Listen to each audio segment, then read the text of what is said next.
Everybody hear me okay in the back? Thumbs up from someone in the back? Okay. Good afternoon. Thanks for coming to I think it's the last session. I hope it's the last session. I think I'm the only thing between us and the semifinals, right? Going to the stadium. So we'll try to make this fast-paced and exciting and get you out on time here.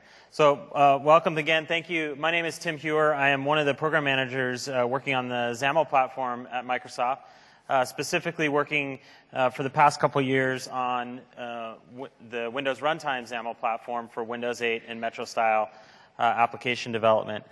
And I'm excited to be here and share some things about what's different and what's the same about .NET. And as I was preparing for this presentation, I reflected back on some of the technologies that I have personally worked on, both within Microsoft as well as, just like yourselves, as a developer in the partner community over the past 15 years, and looking at the different technologies that I had the pleasure and displeasure of some of them of working with. And a common theme came to mind to me about the things that I worked on most recently. And the highlighted ones are hopefully you can pull out a theme there. And that theme is that .NET is pervasive on all these UI technologies that have been there for the course of the past good 10 years or so. And so we're here to talk about XAML. So this may not be a cultural reference. This is the most interesting man in the world. But so there's many different choices when you're building Metro-style applications. For Windows 8, you have options of just using native C++, DirectX, JavaScript and HTML, or XAML, and actually two flavors of XAML. We have introduced the ability to write XAML in C++ with WinRT in Windows 8, as well as XAML in C# and BB. I'll be focusing all my code demonstrations on C#. That's just where I'm most productive. Everything that I'm demonstrating can be done in Visual Basic as well. So we're here to talk about Windows 8. I assume since you're here that you know .NET or you wouldn't be here. You know at least some XAML or the core concepts of what XAML is as a markup language for applications. And probably you may be a little concerned. I know that a lot of before Windows 8 was announced and there were some things that were discussed about HTML being one of the platforms and not a lot of talk about .NET, and that caused a lot of concern in the .NET community. So you may be here, you may be concerned about, are my skills as a C# developer, VB developer, Silverlight, WPF, are they relevant? Can I do the same things that I have been doing for the past couple years, especially given a lot of the phone platform? Are my skills still relevant? So yes, I'm here to talk to you about hopefully address some of these issues. A lot of the things I'll be talking about do assume that you know some level of .NET and the basic concepts of XAML. So this is not a XAML introduction session by any means. So some of these, if you don't know XAML, they may be a little bit fast-paced for you. So the session description talked about me helping you become rich in the store. If I had that idea, I probably wouldn't be standing here on stage with you, but hopefully we can help you realize that a lot of everything is familiar to you and that you can come up with your unique ideas and get them in the store. So the main theme that I want to get across as I walk through some of the core concepts, and I really just picked a handful of things that I wanted to make sure that you knew that were apply to these kind of two themes here, that is both familiar and new, is that as a XAML developer, as a .NET developer, everything that you know should be very familiar, straight down from the Visual Studio IDE experience through all the code and IntelliSense and compiling and all the other tools that you can use as a C# developer. All of that is going to be familiar. And then there's some new things, right? Windows Runtime brings some new concepts, some new APIs, and in the XAML platform, some new UI controls that you can take advantage of. But mostly, I want you to take away from this that as a XAML developer, as a .NET developer, building Metro-style applications should be both familiar and new to you. So here's what we're going to focus on in the duration of this session. We're going to take a look at the developer tools. I know there's been some introductory sessions about Visual Studio 2012. I'm not going to go too much into detail there, but I wanted to pull out some of the things that I felt are important about relative to apps and some of the tooling experiences, as well as some of the app model experiences that you should be aware of. Uni from the Blend team is giving a session, I believe, on Friday. Is that right? On Friday, about more of the Blend experience as far as working with XAML from a design experience. You will not see any good-looking designs in my session here. It's be a very code-focused approach. So be sure to check out Uni's session as well on Blend for XAML developers. Then we'll talk about the .NET framework, what's changed in the .NET framework, how is it relative to WinRT, and then focus on some of the concepts within the XAML platform, or within Windows UI XAML, which is the namespace for XAML in the Windows runtime. And then I'll show a couple of how development patterns still apply, as far as if you prefer the code behind approach versus the view model approach, and how you can leverage something else new in the .NET framework to basically share view models across some of your target endpoints, whether that be phone, desktop, or Metro-style apps.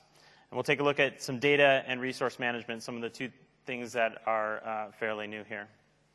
So let's start off here. Visual Studio, how many people have installed Visual Studio 2012, the release candidate? Wow, good amount. Okay, great.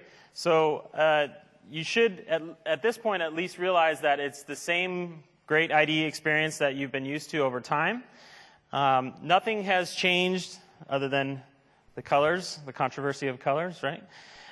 So not a lot has changed as far as how you interact with the IDE.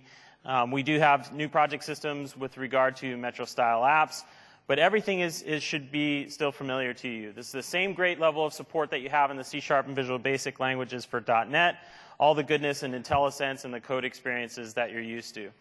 The plugin architectures outside of Express, so if you're a professional or Pro Plus user, so professional or ultimate, if you use tools like Obfuscator or ReSharper or those type of add-ins or VS commands, those things will still be able to work as those vendors adapt to some of the new APIs in Visual Studio 2012. But all of those would still work within Metro-style apps to be able to give you that same .NET experience.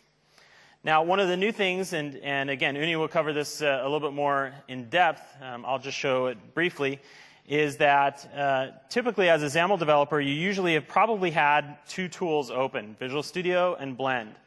And as you're working in Blend as a great design experience and Visual Studio as a great code-focused experience, you usually have those open at the same time. Now, one of the things that Blend has done in this release is actually kind of created the shared code base between those two editors. So before, where in Visual Studio 2010, and Expression Blend, they were a little different as far as how they handled XAML and how you interacted with them on the design surfaces. Now in this release, as you explore Blend and as you explore Visual Studio, it's a common code base across the designers. So when you're interacting with the design surface in Visual Studio, it's the same experience as if you were interacting with it in Blend. The difference is going to be in the type of features and what you can do in those design surfaces here. Blend is also included in the Express install for Metro-style app development. So I've been seeing over the course of the past few months people wondering, oh, it'd be really nice if Blend was included. It's actually there. There should be a tile for it on your desktop when you install it. So Blend is a part of that install experience and integrated into Express. And then we have some Windows 8 specific tools that we'll walk through in a second. With regard to the .NET framework, .NET is alive and well for Metro-style app developments. It's very much a first-class citizen. A lot of the work has been done to make sure that you, as a .NET developer, can interact with the Windows runtime as you would expect in C#. How many people have done this before? Okay, so one of the goals is to reduce this level of interaction with the native subsystems. And so what we do is we do that through these projections of the Windows runtime. Now, you could still p-invoke using DLL import if you need to, and there are some instances where you probably would, especially with regard to third-party libraries like SQLite, as an example. You would still need to do that. But mostly when you're interacting with the Windows subsystems, one of the goals of WinRT was to project these APIs in a way that's familiar to the languages. So JavaScript accesses the Windows .namespaces in the way that JavaScript would access it. Same with C++. And C# developers, we get what is familiar and what appears to us to look like base class libraries. You can also use C# and VB to create new Windows runtime components. This isn't just a language where we can consume Windows runtime, but you as a developer can create Windows runtime components that if you want to make available to JavaScript developers or native code developers, you can do that as well. One of the things that's probably new to a lot of people, if you haven't done a lot of it, is the concept of async. And I know there's, again, a session here at TechEd all about async, so I'm not going to dive too deep into that. But if you've never done async development before, that's going to be something that you want to get familiar with. Now, luckily, what the .NET Framework team has done is created a couple keywords for us to make that a lot easier. And these are the async keyword and the await keyword, and I'll demonstrate those and how they can be your friends here. The Metro style apps is, when you create a Metro style app, you'll notice that it's not the full base class libraries. It is the same CLR. However, it's a subset of the base class libraries. And this is a set of reference assemblies that are known to be safe in the Metro model, things that make sense within the security sandbox of Metro applications. So a lot of the system.web type things are not going to be in the Metro profile for you. And so the surface area is a little bit reduced and more specific to Metro style app developments. And the last bullet point is this concept of portable class libraries, something that the .NET Framework team has introduced in this release. And the goal of portable class libraries is to create a binary compatible set of reference assemblies that you could create one common code base and target these different endpoints, whether that be the phone, the desktop, Metro style app development, Xbox, whatever. And you can say, I want to create a DLL that's going to be consumed by all these, and I want to have binary compatibility rather than always using linked source files. And so this is a great concept to do when possible. It's not always going to be possible for you to use portable class libraries, but if you can get it to that way, it is a great way to share code here. And specifically, talking about these code patterns here. So if you're a developer that prefers what we call the code behind approach, where you normally have a view and the code matches the view, and you have the eventing model that's tied between the two, that's still alive and well. You can still do those same methods. If you're one that prefers more of a separation of concerns approach, uses a MVVM framework like MVVM Lite or Caliburn or something like that, those are also still available to you as well. And let's go ahead and jump around and start demonstrating some of these. So a lot of the demos I'm going to get to are going to be fairly fast-paced. If I'm going too quickly, or if you have a question, feel free. These lights are kind of bright, so I can't see terribly well out there, but just shout out, and we'll get you sorted out. So here I have Visual Studio Express installed on my desktop here, and we're going to go ahead and just create a new project. Now, I'll walk you through a couple of things that I want to point out. Now, I have a couple other project types that are installed by default, or on top of this, but by default, you're going to get a couple XAML projects for you. And again, I mentioned I'm using C#. These are actually all the exact same across Visual Basic and C++ for that matter. So we have a blank application, which is exactly what it sounds like, but we also have these two other applications application templates that have been designed in partnership with the Windows user experience team to kind of exhibit some of the personalities of what a Windows 8 Metro style app would look like. And so these are more than a blank application. The grid application uses the concepts like grid view and has different controls in it, has several levels of navigation, and the same with split as kind of a master details approach. So these are available to you to pick from, and we'll look at those in a second here. For now, I'm just going to choose a blank application and walk through some of the simple concepts here. So here I have a blank application, and if we look across the right here, we can see that the Solution Explorer is very much, if you're familiar with WPF and Silverlight, this really shouldn't look any different to you. You have an app.xaml, a main page.xaml, and each of those are going to have a code behind file that's associated with them. If we look at this, we can see that we have an X-class representation. So again, the same model of the design that we went across in our application model to create that familiarity to you.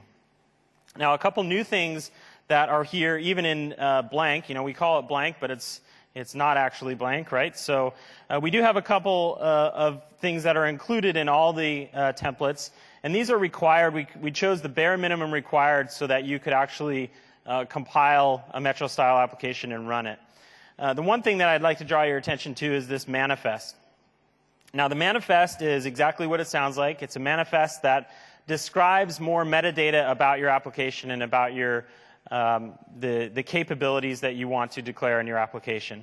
So this is where you would pick your name of your application, set some visual preferences. Specifically, we include some default images for as the logo and the splash screen and the store logo, and we set those here. These are all the different settings you can set on some of the visual aspects. But the more important thing is these kind of two tabs right here. Capabilities is a concept of, if my application wants to be able to do something, then I have to basically make it known that it's going to want to do that. If I have an application that wants to use the user's webcam, then I have to declare that in my manifest to say, I'm going to want to use the webcam, so I'm going to make that capability request. Without that, I can still, it's not like Visual Studio is going to hide that API from me. I'll still be able to code against it, but it just won't work unless that capability is set. That's what triggers to the user two things. It's going to alert them in the store, hey, this application you're installing is going to use these set of capabilities. And then when that API is called as well, it will prompt the user in certain circumstances, webcam, location being a couple of good examples. This application wants to use these services. Are you okay with that? And so giving that user that permission. So this is the manifest is where you would set those properties. Declarations is also an area where you also set kind of behavior type capabilities. So if your application wants to be a part of those contracts that you maybe have heard about in Windows 8, as far as when the user triggers the charms bar and does a search or a share action. These are what we call declarations in the manifest. Now, there's two ways you can implement those. You can actually go in here and choose from them and fill out the properties. But we've also made it a lot easier for you as well by you can say, I want to add a new item to my project, and I want to choose the share target contract. I want my application to be a target for share. And so I can add that item, and what that item will do will actually run through a process of adding that declaration in the manifest for you, going into your app.xaml and applying the appropriate override for that activation event, and then give you some default UI that you can change later there. So take a look at those item templates for the contracts, and I think the four that we do, or the three that we do, is share, search, and file picker are the primary ones that you'll get some initial tooling help out of here. But if we go back and we look at the XAML here, everything that we do here is going to be the same, and you can see that I'm just going to do some very simple XAML here. We have the design surface. And we have the split view here.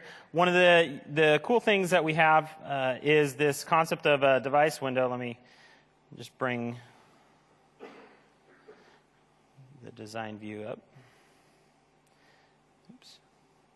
And we have the device pane here. And what the device pane allows me to do is kind of target some of those new Windows 8 specific visuals. And again, Uni's session will probably go into a little bit deeper detail here, but I can say, hey, I want to look what that full screen landscape view looks like versus those different states, right? So my application can be in this snap state when the user puts it in the kind of the first third of the screen.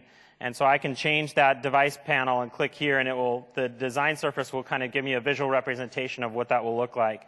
I can also change this to different resolutions and kind of see how my application is going to behave at design time as well. There's also some runtime capabilities we'll look at. But you can see that we have the same design experience here, and as I look at this button here, I have the same blend type experience that we would have as far as template editing. Now this is where you would probably also leverage Blend. As far as the template editing experience is something that I would recommend using Blend heavily for. What this action would do would give me kind of the XAML editor experience and explode the template and allow me to edit it here. I personally think Blend has a better overall design experience for you to see those different areas of the template. And so this is an area where you might want to jump into Blend and to implement that. Close some of these tool panes here. And we can go in and we can do our typical code here. And we can just, we have some code that has a button click. You can see that I right-clicked and said navigate to event handler. Again, keeping this concept of familiarity to you. Now, the other thing that we've done in XAML, so I'm not going to run this. Obviously, if I click the button, it's going to say the first name is just going to change to Tim there. Not an exciting demo. So the other thing that we've done is in XAML is really make a lot of the touch-first experiences available to you. And let's go ahead and show a simple one here. I'm going to add a scroll viewer, and I'm going to put an image tag within that scroll viewer here. And what a scroll viewer is exactly what it sounds like. Anything within that content can be scrollable. Now, by me putting an image within it, actually anything within the content of a scroll viewer can also respond to these gestures automatically, so the pinch and type zoom gestures here. So I have this image tag in this scroll viewer. I'm going to go ahead and change the code here. And we're going to use one of those contracts. Now, we're not going to be we're going to be consuming the contract versus actually creating one. But we're going to use this one called a file open picker. And the file open picker is analogous to the open file dialog, except I can consume data from anyone who has opted in to choose that they want to be a part of that file open picker contract. So I can open items from Facebook, I can open items from Flickr, I can open items from Mail or anything like that. And any application that has opted in or declared that capability for this contract will show up in this capability here. Now, you can see the red squigglies that I have in my code here. And one of the things that in the WinRT APIs is that you'll notice that they've done a really good job of naming things exactly of how the action is going to happen. So this API here of pick single file async, it clearly mentions that this is an async method here. Now, if we hover over the red squiggly, we can see that, hey, there's an error here that says the await operator, which I've added here, can only be used within an async method. Now, if I didn't know that I had an async method and I just called it like this, which this is perfectly fine here, but also now if I hover over this, you can see that I get some hinting that says, hey, this method is awaitable, and it gives me this little usage snippet here, which I would go in and add this. And now I just need to add the keyword async to the method call itself. And by doing this now, rather than having to create my own async event handler and callback mechanism, I can program in C# how I'm used to in something that feels like it's inline code, but is actually doing async development here. So by marking the method async, and then I will be able to call using the await method or the await keyword on specific methods that make it available. And again, the IntelliSense within Visual Studio lets you know if methods are awaitable here. So let's add some more code here. And what we're doing here is showing that we're actually doing an async call right here on line 46. We're making an async call to this file picker where we're going to pick the file. But you can see that as the code reads, it kind of reads very cleanly to me as a developer that I'm just kind of reading how I normally would, that it feels like I'm doing synchronous programming, but by using this await keyword in the async and the compiler tricks that it does, it allows me now that I'm not going to be able to use this file object until it returns from that async operation, and the compiler does all that trick for me here. So now what I'm doing here is once I got that file, I'm going to, you can see again, I'm using the await keyword. I'm going to open that file, and I'm going to create a bitmap image and set that to the image within the scroll viewer there. Now in XAML, a couple of things that we've done is we've added some performance improvements as well. This is one of them in the image area, where let's say you're opening a file that is 8 gigapixel or whatever, but you're only going to show a 100 by 100 thumbnail. Rather than just kind of setting the image to that stream of massive megabytes and having us decode all of those bytes of the image, even though you're only going to show it in a small portion, we'd prefer you to use these two new APIs on bitmap image that you tell us what we need to decode to, and so we won't waste a lot of performance doing things that are unnecessary. So I know that I'm going to display the image in 200 by 200, so regardless of the image that I'm going to pick, I want to set that value. So let's go ahead and run this here. So we'll click this here. We will click a picture of me. And so now I have this image within a scroll viewer. Now I don't have a touch laptop on my machine, so this is pretty worthless to show. I just have an image within a scroll viewer here. And so one of the things that Visual Studio has done is allowed us to simulate a lot of these behaviors. So I'm going to launch this application again within the simulator. And now I can go and simulate touch behaviors. So if you don't have a touch machine because either you can't afford it or the other guy on your team has it, you can still use this simulator here to simulate touch gestures. So we have basic touch gestures, but we also have these are basic touch, but we also have touch gestures. So I can grab the pinch zoom, and you can see that I kind of have these two adorners. And so if I have a mouse wheel, I can left click and scroll to kind of get that behavior.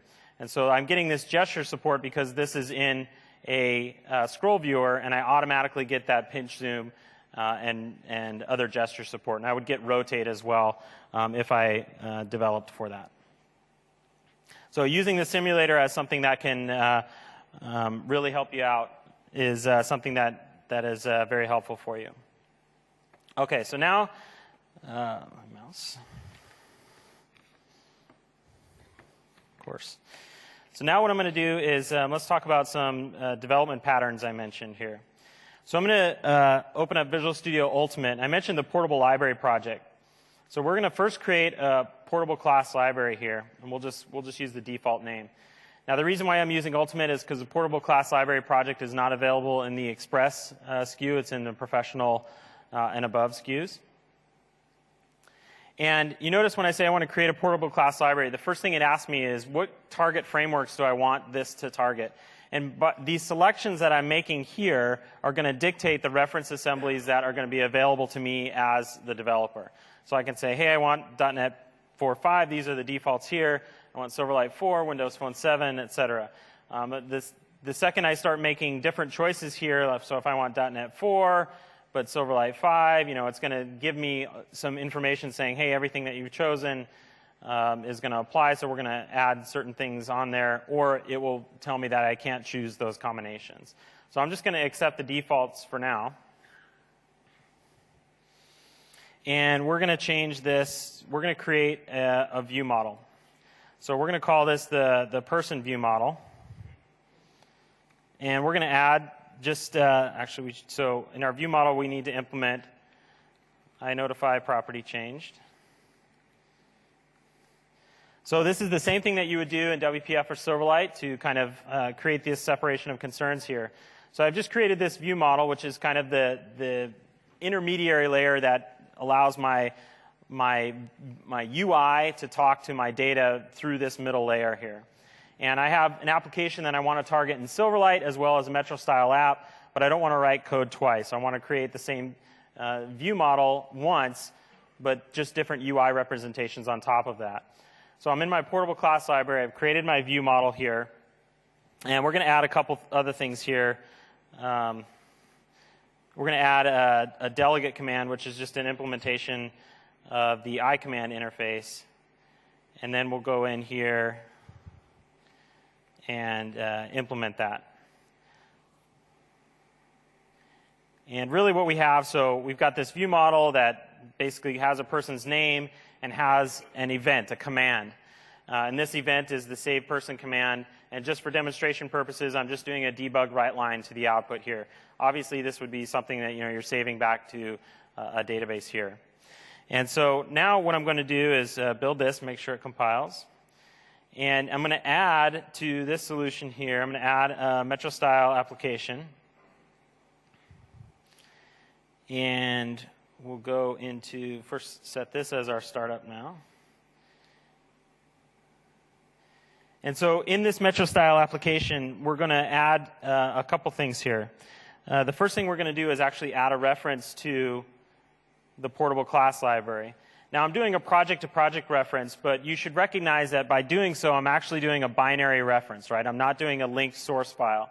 I could have very well just browsed for this DLL, but a project-to-project reference is a binary reference. It's not copying files across by any means here. And then so now that we have that reference here, let's go ahead and add some resources. Now here is one of the things that I wanted to point out that is slightly different than Silverlight and WPF. Now if you're familiar with XAML, when you use different user controls or third-party libraries or this concept of what we're doing here with just a view model approach, and ordinarily you're always going to create this XML namespace where you kind of give it this namespace that maps to your actual namespace here. Now in Silverlight and WPF, you see this CLR-namespace, and it has a fully qualified assembly path. In WinRT, we don't support the CLR namespace nomenclature here. We are adapting this just simpler approach of using and just you specify the namespace. So you can't specify which assembly this resides in. This kind of falls in line with a lot of the other WinRT guidelines that an actual assembly name matches the namespace that it applies to. But you'll notice that this is one of the differences between Silverlight and WinRT XAML is this concept of using versus CLR namespace. So once we have that, now we have basically our resource, our view model as a resource here, and we've just given it this key VM. And so let's go ahead and just add some content here. So I'm going to add this stack panel, which just has a text button, a text box, and a button, and it has this command. And you can see that the command I'm binding to this view model and the save person command off of that view model. So if we go back to our view model here, is that we're basically binding this to this command right here, which the implementation is just the debug write line. And so I've written no code in my view. Remember, this is my Metro style app, and I'm just creating the view here. So if I run this,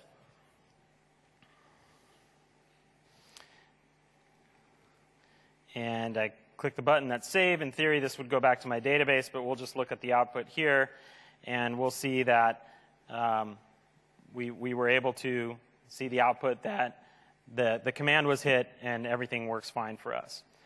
So that sounds all well and nice. Now let's see how this really applies here. So now I want to have my Silverlight application, and I want to make use of that same view model. So I'm going to go in my Silverlight application. Let's make that the startup project now. And we're going to add a reference as well to the portable class library. Again, this is a binary reference, so I'm not linking source code. I'm not doing any if-defs in this regard here. And we'll go into the main page of this, and we actually can just copy a lot of the code over, except instead of pages, we're using user control here.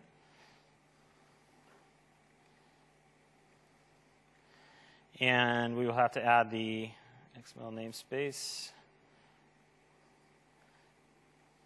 And you can see that here it has the CLR namespace with the fully qualified there. And we'll go ahead and just copy this stack panel as well. And now we're going to go ahead and run the Silverlight application. So again, I'm creating a different view based on the same view model. I've written no code in my views other than just the markup and the data binding. And click save here. If I go back, oops, too far, and look at the output there in my Silverlight application now, I've used one common view model at a binary compatible layer across a Silverlight application and a Metro style application. So this is one way as .NET developers that we can get reuse out of our codes and target multiple platforms and be able to, again, kind of target the different endpoints. So most commonly, this is probably, I see this as someone having a phone application and a Metro style application as kind of companion applications, and being able to use those same view models at a binary level. Now this isn't, again, this isn't required. I'm just showing that this is a way that you can get your separation of concerns and using the view model approach and achieve binary compatibility without having to link source files or do a lot of if-def approaches or conditional compiles. Now it's not going to always work for everybody, but it can work for most. So now let's talk about, I mentioned also, like as a .NET developer, how can I create WinRT components? I want to be a part of creating WinRT components for other people to consume. So let's go ahead and create this class library here. And I'm going to go ahead and compile this. Actually, I want to point out, so we've chosen the C# Windows Metro style category, class library, Metro style apps. So we've chosen that, and we've created this class library, and I'm going to go ahead and build this. So how many people think I just created a WinRT component? Trick question, right? So this is probably one of the bigger misconceptions that we have, is that this class library for Metro style apps is a WinRT component. That's not true until we do a couple more things. There's a lot of projects out there that are referring to themselves as WinRT toolkits, etc.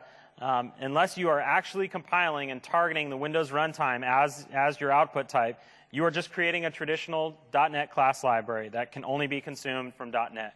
So as far as we're concerned right here, this class library 6 is only a .NET class library. The key in making it a Windows runtime component, as far as .NET goes, is changing the output type to a WinMD file. Now, I think in the final release, we will actually clarify this and call it a Windows runtime component. So you can change this, or you could have started out with the project template Windows runtime component, which is basically a class library with that property already set for you. And by doing that, we can see, we'll change that and we'll rebuild, and we'll see that now we're getting some errors because we need to start conforming to the Windows runtime rules and guidelines here. And so some of those are public classes, if I could spell. So we'll just create a method here. And notice that I'm just using, the .NET and C# that is familiar to me.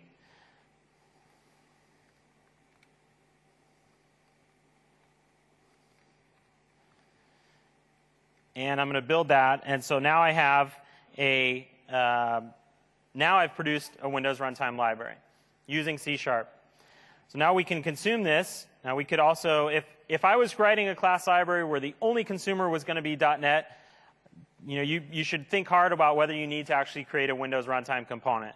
Most of the time, if you're living only in the .NET world, you're probably not going to have that requirement. If I want to create a component that I want to share and make available to C++ developers or JavaScript developers, then yes, I would need to do that. Now the caveat is that those components that you would create from a .NET developer's perspective would have to be non-UI components. So I can't create a XAML custom control that a JavaScript developer can use. We don't interop UI layers that regard. Now, if it's XAML to XAML, you can do that, where I can create a custom control that has XAML that is a WinRT component that a .NET developer can consume and a C++ developer can consume, because we do have that interop layer there. So I can go in and create a JavaScript application here. And in my JavaScript application, add a reference to that Windows runtime component, class library 6.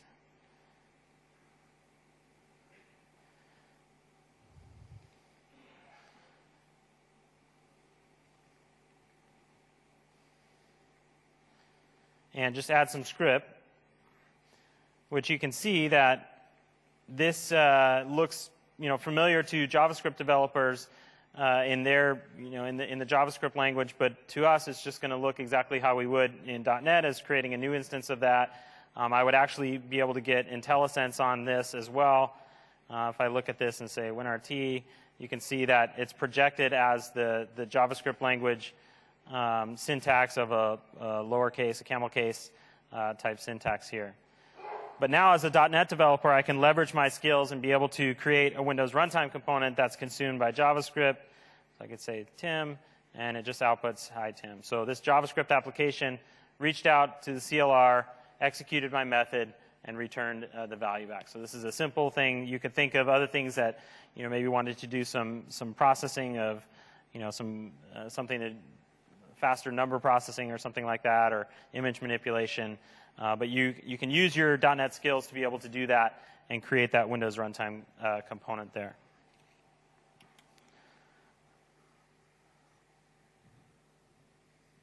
Okay. So let's look at just kind of set up the XAML here. So Windows UI XAML is the namespace that is where all of the XAML UI framework sits for Windows 8.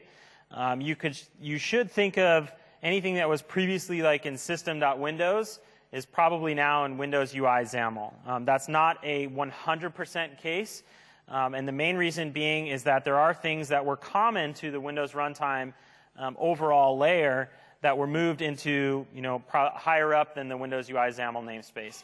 Some things like color is a good example, or more of the primitives are going to be higher up in the namespace.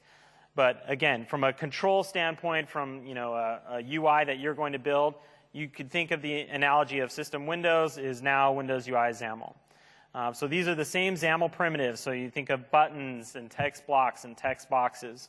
All of these controls have been optimized for you for touch experiences. So in all the default control templates, we've done the work to understand the hit targets for buttons and for any of the list panning and interactions. I demonstrated the scroll viewer as an example that automatically responds to the gestures.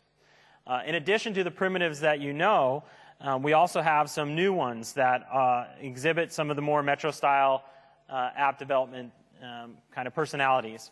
These are things like the grid view and list view, so that start screen experience that you see where you have groups of these kind of tiled experiences. That's kind of what we in the XAML world call a grid view. Or a list view, which is kind of a next iteration of the list box experience, where it has the correct touch modes for list selection and swipe gestures. We also have the semantic zoom control, which again, if you're familiar with the start screen experience, where I have a lot of data and I can zoom out into more condensed groups and kind of zoom in and zoom out of these views. And then some of the more commanding experiences where we've moved some commands into this. One of the primary concepts of Metro-style design is this content over Chrome. So where do you put your kind of traditional menu commands? And we call that an app bar. And so that's a new XAML control that's available to you as well. In addition to the UI controls, we've also done the work to expose the animations for those personalities for you as a developer as well. Now, if you use all of the out-of-the-box controls in probably the more use cases of how you're going to use them, and maybe you'll just style them differently, but functionally you're going to use them exactly the same, you shouldn't have to worry a lot about the animations, because as an example, list view and grid view have all the built-in animations for you of when the elements kind of animate in, and when elements are added and removed from the visual trees of those particular controls, the proper animation of them being added and removed are all built in for you. If you, however, you're building your own controls and you still want to take advantages of those animations, we expose those animations for you. So the animations that Windows, the OS, uses, and that all the other UI frameworks use as well, so the ones that HTML uses, are exposed, available to you under the Windows UI XAML namespace as well. So we expose these as two things, either theme animations or theme transitions. So theme animations are things that you would add to a storyboard, and you control the storyboard of when it starts and stops. And a transition is something that you can declaratively apply to a UI element. So I can say, hey, I have this stack panel. I want to apply a transition of the add remove or add delete transition So anytime things get added and removed to the stack panel, that will trigger the Windows OS add delete theme or transition animation that's appropriate. Now, another big thing that we like in the XAML world is the ability to extend our platform. There's a lot of ISVs here that are in the Tech Expo, actually, that have built a lot of UI controls on XAML as well. And so that extensible platform still exists for you today, and so we still have a good third-party ecosystem. There's some subtle changes there, and let's go ahead and walk through a couple of these here.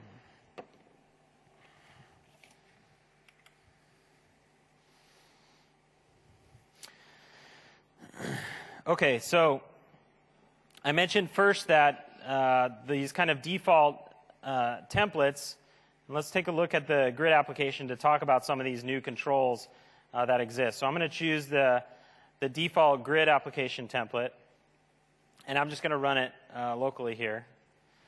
So what you're seeing here is this is a grid view control, and this is actually what we call a grouped grid view control, where we have these different groups that are separated and they have the contents within them. And so there are certain controls that we also virtualize the data. This is one of them, so you can have your data virtualized. So you can see that, if I'm only showing a certain amount on the screen, we're not going to draw everything on the screen unless it's required. And so within this grid view, we have these individual elements here. I'm going to click an element. Now, again, I don't have a touch laptop, so I'm just tapping things or clicking things rather than tapping things. But the tapping and the panning gesture automatically work versus me having to drag the scroll bar. Now, within here, we have a navigation model. So similar to what Silverlight's navigation model, however, it's not URI-based. It's more type-based. So you navigate to a type instance of something rather than a URI of a specific page. But we're demonstrating using the navigation framework here. And I have these particular elements here. Now, if I had a touch monitor here, what I could do is actually pan. So I'm in group title 1, item 1. And I could have swiped with my finger, and I would be at item 2. But you notice that when I scroll over, because I'm in mouse, I get this adorner here. Now, what you're seeing here is one of the new controls as well. It's called a flip view. And a flip view is basically an items control that does exactly what it sounds like. You can flip through the different views in the items here. And so this is a good example of how we've designed the touch interaction built into this. So when you use a flip view, the user in a touch experience can swipe back and forth and go from next to previous. When we recognize that the mouse experience is being used, we draw these next and previous adorners on the flip view for you, which actually are just parts of the control, so you could style them how you would like as well. And so this flip view will just navigate back and forth through these elements here.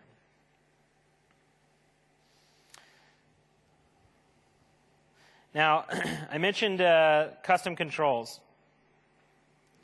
So I'm a control vendor, and I'm going to create, I'm going to start out with a class library here. Did anybody create custom controls?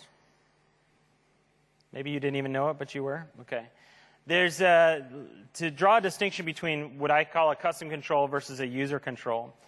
A user control is something that's generally within your project, within a single application. User controls cannot be styled or templated, and they're usually representative of a composite controls, right? So I create a XAML page that is a composite of maybe some text blocks or some images and things, and then I can use that chunk in another page.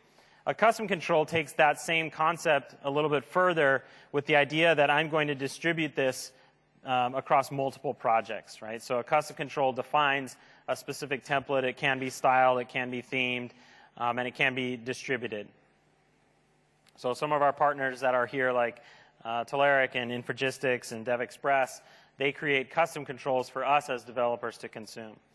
And how we do that is the same model exists that from Silverlight to WinRT, but there's some slight nuances in how you distribute them. As far as the developer experience goes, it actually is the same experience. So I'm going to create, we create a lot of item templates to help you through this.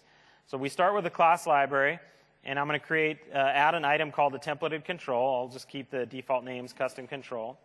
And you can see that we've added this themes generic XAML. So if you've never done custom control development before, this is where you define your definition of your UI for that control. Not all custom controls have UI. We assume when people are doing this that they will. So we add that default one in there for you.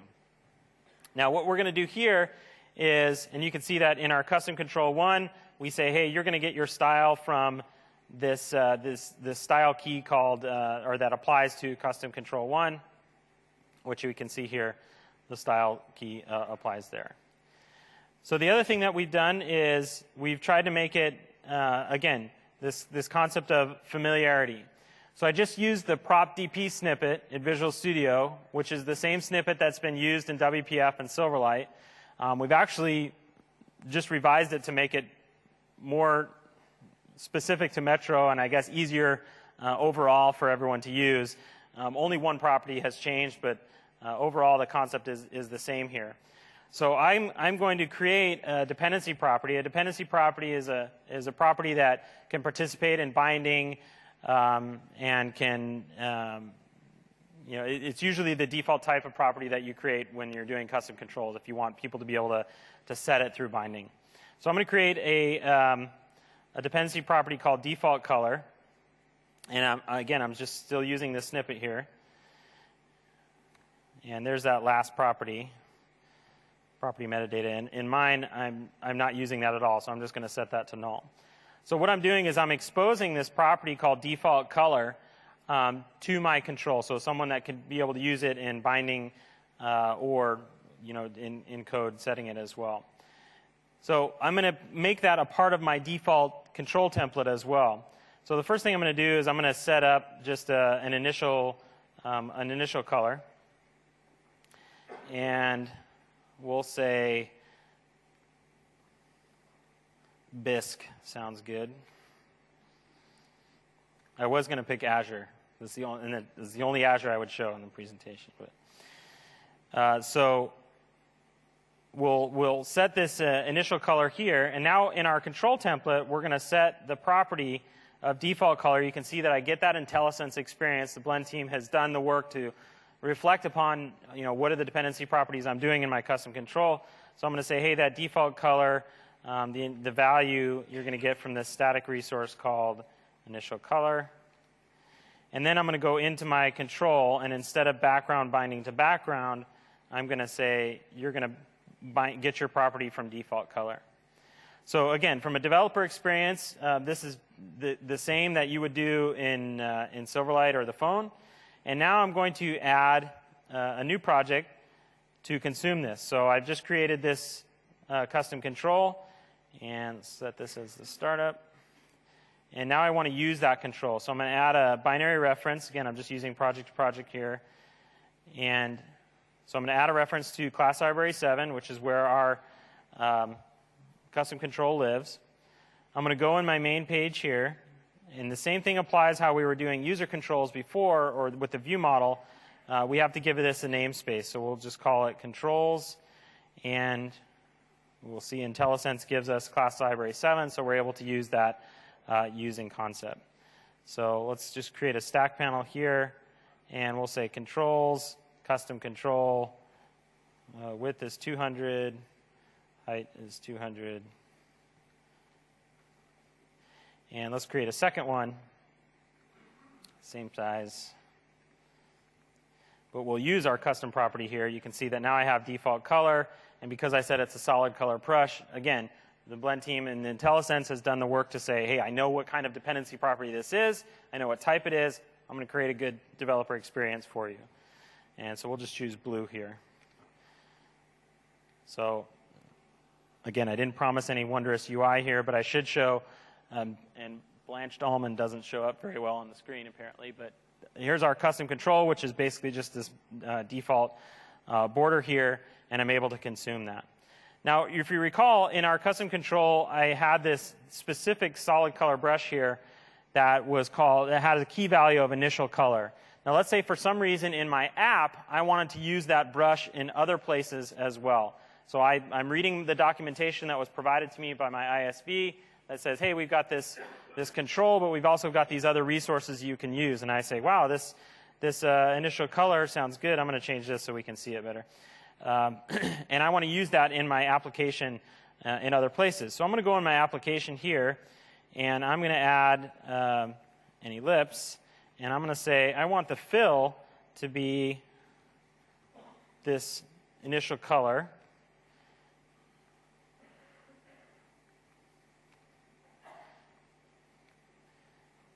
And so in theory, right, this should work. So I want to say, hey, I'm aware of this static resource that has a key called initial color. I want to use that. Now, again, our helpful friends in Blend here is telling us, giving us some blue squigglies. So if you're familiar with all the different colors of squigglies, blue means you're going to compile, but you may run into issues. Now, the reason why we don't, or one of the reasons why we don't validate static resources kind of as a strongly typed mechanism is because those can be loaded at other times as well, right? So right now, Blend is saying, I don't know what this static resource is, but I'm just giving you a heads up because maybe in the runtime, your app is actually loading a brush from somewhere that has this name, and I'll resolve it at runtime. But at design time, it's saying, I can't resolve this. And in fact, at runtime, it won't be able to as well. If we run this, we should get a pretty nasty runtime error. And in fact, we do. We get an unhandled exception. If we look at it, system exception, the best kind, right? So we know that something's wrong here. And that's because we haven't told our application where to get this resource from. Now, how many people have done WPF development? Not specifically. Okay. Are you familiar with the pack URI syntax? Right? That's awesome syntax, right? In Silverlight, we call it the component syntax. We've got an easier one, or hopefully an easier one. And so what I'm going to do is I need to tell my app where to get this resource from. So I'm going to just create a merged resource dictionary here. And now, if we take a step back here and think about where we're getting this from, this resource that I want to use exists in my class library's themes generic file. Now, the pack URI syntax or the Silverlight component syntax was basically this verbose syntax that told you, hey, you're going to get this resource from this assembly that's located here in this path. So one of the things that we've done in WinRT, and actually this is part of the resource model of WinRT, is used this packaging syntax. So ms-appx refers to your package. And so anything starting with ms-appx is your application's package, starting at the root of the package. Now, a triple slash basically is telling us to start at the root of the package and find these resources. Now, we know that ours is in this class library 7 in a folder called themes generic XAML. And so let's save that. Now, notice Blend was smart enough to realize, like, hey, I think I can resolve that now. And if we run our application, we get the ability to use that. So this concept of using this new, for lack of a better term, this new pack URI syntax is slightly different than what you've experienced in Silverlight and WPF before.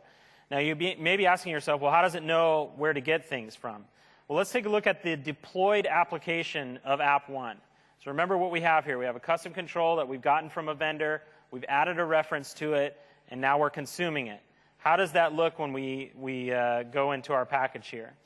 So in the developer experience, when you just F5 an application, it does actually create a package. It does what we call a loose file registration. And so instead of creating an AppX and deploying it, it just puts it in your in an AppX folder and emulates what the exploded package would look like. So this is our exploded package here. Now, notice these two things right here. We've got class library 7 and class library 7. So this is our apps package. This is app 1. This is the thing that we're uploading to the store. Now, one of the bigger differences that we have from a .NET developer's perspective with regard to resources, more specifically to custom controls, is we no longer embed the XAML into your assembly. And you can actually see the other parts here, right? So main page and app XAML are just a part of the package. They're not a part of the executable. They're not a part of the DLL. The same with the class library. So I have class library 7.dll, but I also have this folder in here. And so what's in the folder? If I look in the folder, I have exactly whatever has been marked as content in my class library. So it's no longer embedded in the DLL. It's a loose file asset within the reference component. So now this is how, when we use the MS-AppX syntax here, I'm telling it, hey, you're going to find things in this location here. And it just happens to literally translate to a folder within the package of where it gets those elements from. So this is something to keep in mind when if you're developing components for others to use, or if you're also developing components within your organization as shared components. Now, the third thing that you would do to distribute these is different as well. Now, because we don't have embedded content within your DLL, I can no longer just email you this DLL and for you to be successful. If I just sent you this class library 7 DLL and you added a reference to it, your actual coding experience should be fine. But when you ran it, it would say, I don't even know where to get the control template. You told me to find this default style key. I'm looking in places where it should be, and it's not there. So we have this new mechanism, and I'm not going to walk through this here. It's a little bit more verbose. I'll show you an example of one, of this concept called extension SDKs. And extension SDKs is where you would basically package the content of your SDK in a specific way, and this is another area where you define a manifest and you tell it where to get certain files. So here's an example of a manifest where I say, hey, I've got this file, this DLL is part of it, but also I have this file or this folder called redist. And this is instructions in my extension SDK to say, so I have common configuration, neutral. If I had architecture-specific things like x86 or ARM or x64, they would be in different folders here. But I would say, here's the other things that you need to ship as a part of this SDK. So Visual Studio, and using this mechanism, when I add a reference to an extension SDK, it looks at this redist folder and says, anything in here, I need to copy to the package, as is. Now, there's other ways you can give a little bit more instruction to how it's being copied, but for the most part, I think everyone will just use the defaults of copying it wholesale here. And so it will take whatever's in that redist folder in the appropriate configuration and copy it to the package under that folder name. So it says, I know I'm class library 7. I know I've got this redist content. I'm going to merge those together and make those a part of the package. So if you're a control vendor, this is something that you'll want to understand on how to redistribute your controls. Now, some people may be saying, well, I really like the embedded resource model. Why can't I have that? You can if you want. The things you will lose is probably some design time capabilities, and you're going to be responsible for your own resource extraction. Now, the reason why we made this change is because, again, we're not just a .NET platform. We're actually a native platform in WinRT, and the same model has to apply to our other languages. So we didn't want to invent two embedded resource models in C++ and C#. So we coalesced on one model. And right now, it's this loose file asset. So the same model, everything that we just walked through in C++, they're not getting any special benefits. They have to do the same thing as well, and we have this same model. So if you chose to embed your own resources, you would also be responsible for pulling them out. And from a developer experience, you'll probably have a little bit degraded of an experience from a design time experience. But you can certainly do that. It's just going to be a little bit more work for you as the developer. Okay. Any questions so far? No? Okay. Where's my clicker? Okay, let's talk a little bit about data. So data you can't have an application without data, right? Data comes in many shapes and forms. As .NET developers, we've gotten used to being able to, say, add service reference. If you think about Metro-style apps, most of your data is going to be coming from a service-based architecture. So as .NET developers, we've gotten used to these proxy code-generated class libraries for us. Those still work, and they still work exactly how you would expect them to work.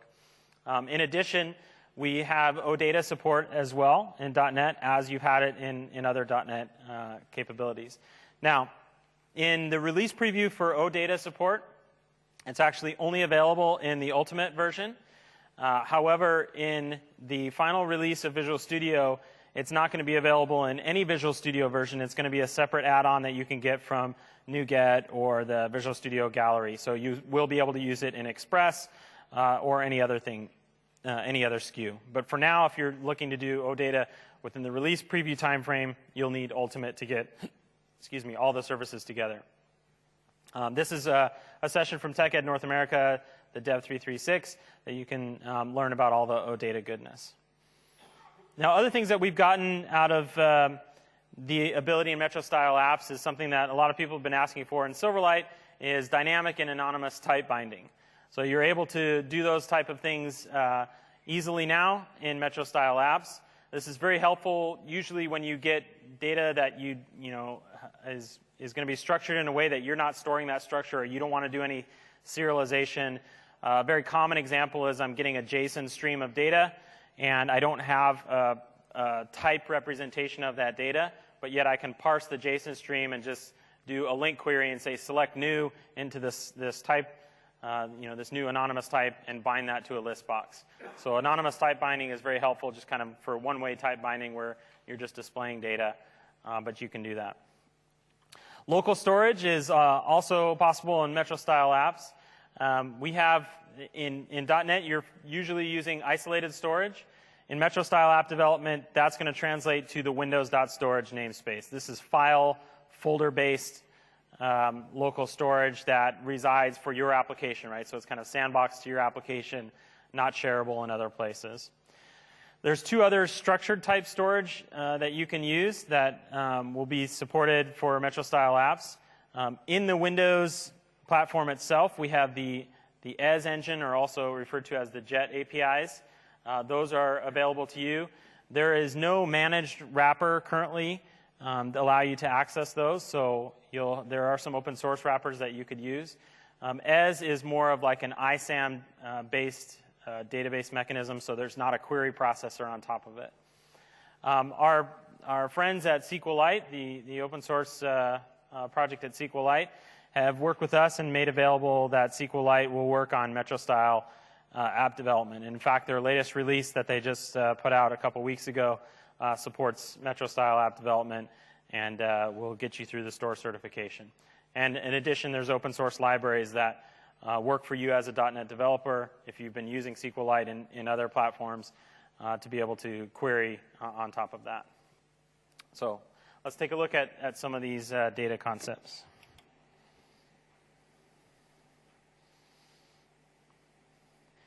Okay, I'm going to create a new project here. And just to show you some of the good things that we've done here, I'm going to add a service reference. So add service reference still exists. And the first thing I'm going to do is add a service reference to a SOAP service. So this is the Microsoft Translator service. And you can see that it found the internet's working. So it found the service, and we'll go ahead and add the service reference. So the thing that the Visual Studio team has done is recognized I've got this SOAP client, and I'm in a Metro-style app, so I'm targeting .NET 4.5. So I can do, I should follow the same principles that that .NET would want me to follow. So if I create the translator client,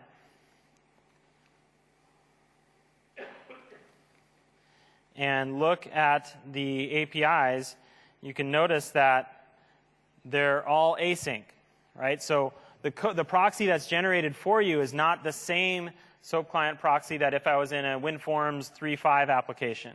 This is an async proxy layer that uses a task-based approach, so I can use the async and await keywords on this proxy that's generated for me. So this is done for free for you if you're using the SOAP-based proxies, as well as if I'm using OData feed like Netflix, I can still be able to get the Netflix catalog, and you can see that it would generate similar proxies for me. Now, OData is a little different because the way you query it is through data service queries, so the data service queries are async rather than the literal OData object model. But you can see that same mechanism, again, that familiarity of me using @service_reference, getting strongly typed proxies and being able to code against those still exists for me as a developer here. Now let's go ahead and remove this.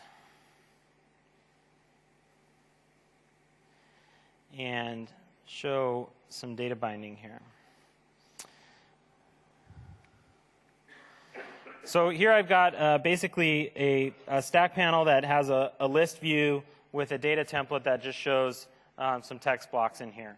And so when I click this button, I want to basically go out and fetch some data and bind it to that list. And so here we'll also see some of the transitions, the default theme animations that we have in list view of when items are added in. So I've got this, when the button is clicked, I'm going to create this list of person. This is just my person class here, first name, last name. I'm adding a couple people to it, and I'm just saying the item source for that list view is this list of T here. And so let's go ahead and run this. And so we should be able to see first name and last name here when we click Get People. So first you saw that animation kind of slide in. Again, that's the default personality of list view of when items come in. Those are there. Now what we see here is 3 items. We expected 3 items. We had it. That was part of our list. But we only see the last name.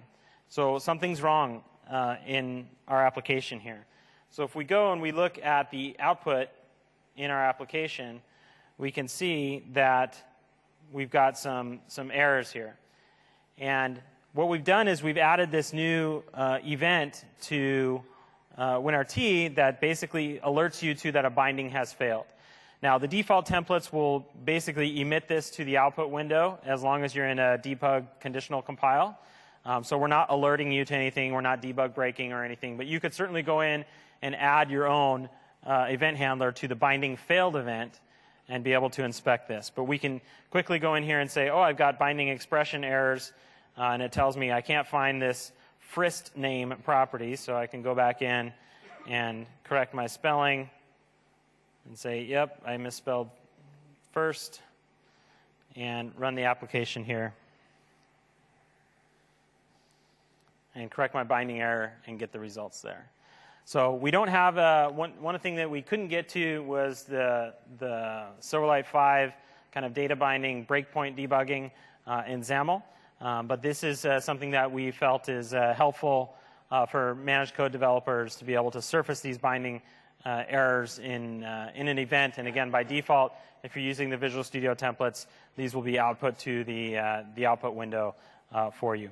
If you're C++ developers, there'll always be output there. But for managed developers, we added this specific event too. Okay, I got a few more minutes here. Let me do another quick example here. And this is talking about localization here. So if I wanted to localize my content, I'm just going to add some resources here. Now, I'm going to add a resource file. So similar to a resx, and in fact, the underlying schema actually is a resx if we were to look at this in XML. And if you've ever worked with resx before, this editor should look very familiar to you because it's the same editor. The primary difference between .NET developers is that we no longer generate strongly typed resource class definitions for you. Again, this goes back to the overall WinRT design of that we're following an overall Windows resource model that applies to JavaScript, C++, and C#. And so we don't have this strongly typed representation of these files. What we do have is, so what we've done in XAML is we've kind of leveraged this merge concept, for lack of a better term. So on this button, I can say, hey, I have this UID element. I'm giving it this UID of hello button. So I'm going to go in here and I'm going to say hello button is the thing I want to localize, and the property I want to localize is content. This is a button, so the property is content. And so I just want to give it the value of hi. And let's go ahead in our German add a resource file as well. Hello button, content, hello. And so you notice that we're using this folder-based approach. So I'm basically saying, hey, I've got content for ENUS and content for DEDE, and I'm putting that in here. However, when I use a path-based approach, so I'm referencing this image with the source of th.jpg, but notice how I'm not saying ENUS-JPEG. These folders will translate basically kind of to a lookup dictionary in WinRT for you, and it will recognize, oh, I'm English, so I need to look in the English folder for that resource. It will automatically find the correct path for you.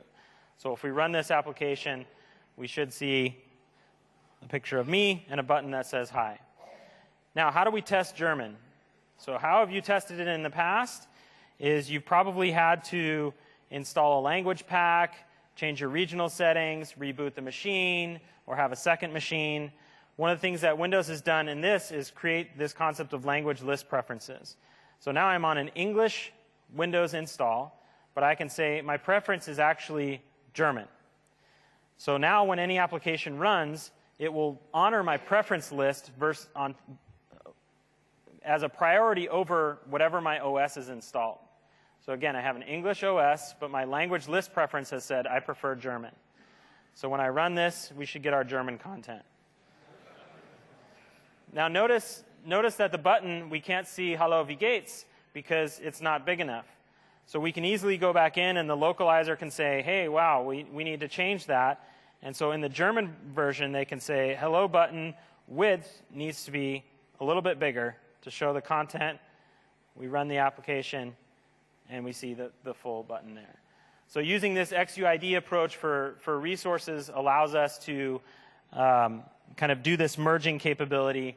And for lack of time, I won't show you the guts of that. But essentially what happens behind the scenes is those resources, both path-based, actually all paths, even your main page.xaml, because that's a path, right? And your load component, it's loading the URI to that file.